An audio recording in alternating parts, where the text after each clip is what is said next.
देखिए भैया, हम भोजपुरी गायक कलाकार लक्ष्मण प्रजापति, ग्राम मुस्कुरा पोस्ट कोरिया पार की धरती से आप सबके यूट्यूब चैनल पर स्वागत बा। हमारे चैनल के आप लोग सब्सक्राइब करें, लाइक करें, बेल आइकन घंटी के बजाएं और अपने दोस्त के शेयर करें।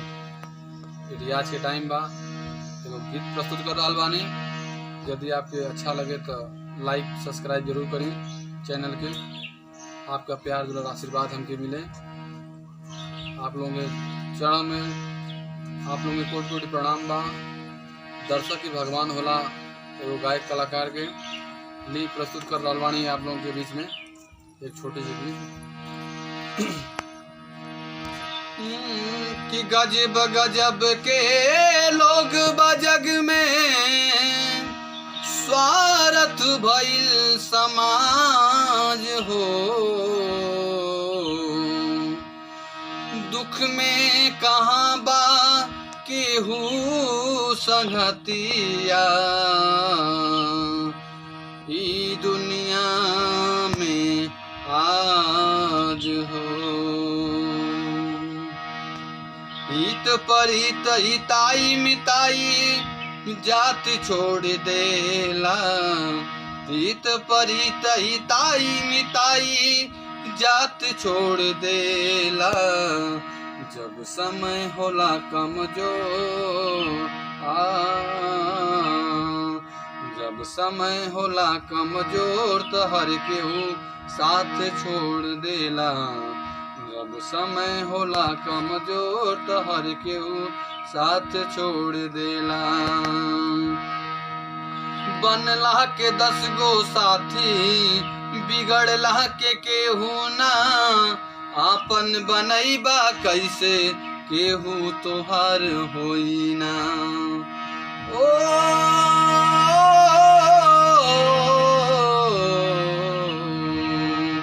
कि बनला के 10 गो साथी, बिगड़ला के केहू ना। आपन बनैबा कैसे केहू तोहार होई ना। दई के हाथ में हाथ, हाथ से हाथ छोड़ देला।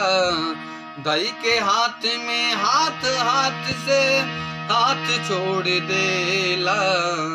जब समय होला कमजोर तो हर केहू साथ छोड़ देला। जब समय होला कमजोर तो हर केहू साथ छोड़ देला।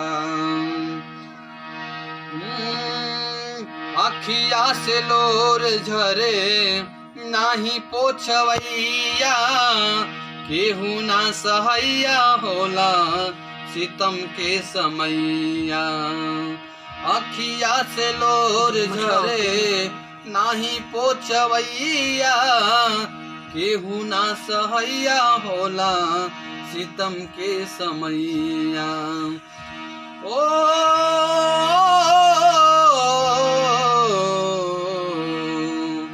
अखिया से लोर झरे नाही पोछवैया, केहू ना सहैया होला सितम के समैया।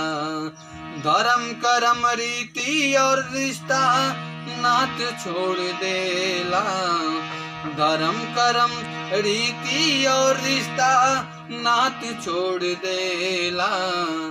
जब समय होला कमजोर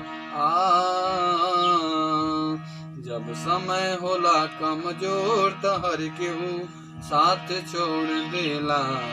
जब समय होला कमजोर तो हर केहू साथ छोड़ देला। हित परित हिताई मिताई जात छोड़ देला। हित परित हिताई मिताई जात छोड़ देला। जब समय होला कमजोर तो हर केहू साथ छोड़ देला। जब समय होला कमजोर तो हर केहू